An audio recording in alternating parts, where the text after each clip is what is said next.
In the ancient land of Canaan, a young boy named Joseph was favored by his father, Jacob, who gifted him a magnificent coat of many colors.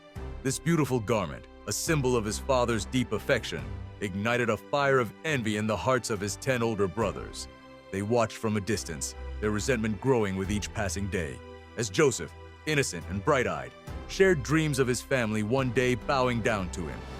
Dreams that only fueled their jealousy and sealed his fate. The vibrant colors of his coat stood in stark contrast to the darkness that was beginning to brew within his own family, setting the stage for a story of betrayal and divine providence. The brothers' simmering jealousy soon boiled over into a cruel act of betrayal. While tending their flocks far from home, they saw their chance. Seizing Joseph, they stripped him of his beloved coat and cast him into a dry, desolate pit. Ignoring his pleas for mercy, they debated his fate, ultimately deciding not to shed his blood, but to profit from his life. When a caravan of Ishmaelite traders heading towards the great land of Egypt appeared on the horizon, the brothers sold Joseph into slavery for 20 pieces of silver. They then dipped his colorful coat in goat's blood and presented it to their grieving father, a wicked lie to cover their treacherous deed.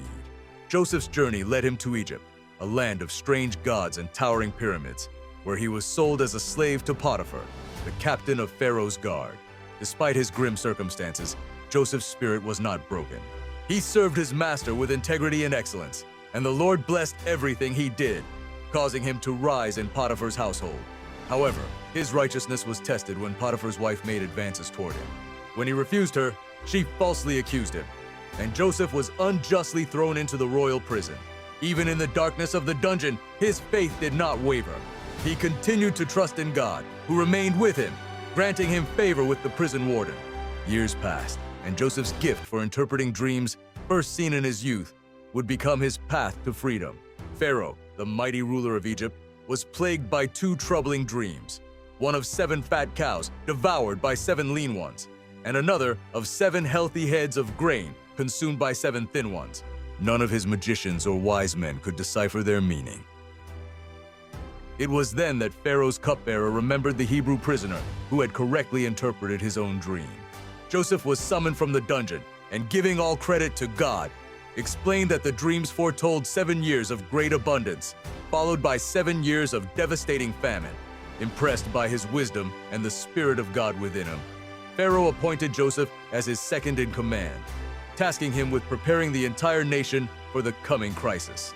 As Joseph had foreseen, the famine gripped the entire region, and its reach extended to the land of Canaan, where his family was starving.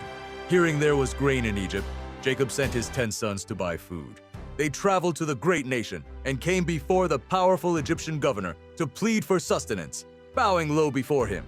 They did not recognize the man who held their lives in his hands as the brother they had sold into slavery decades ago.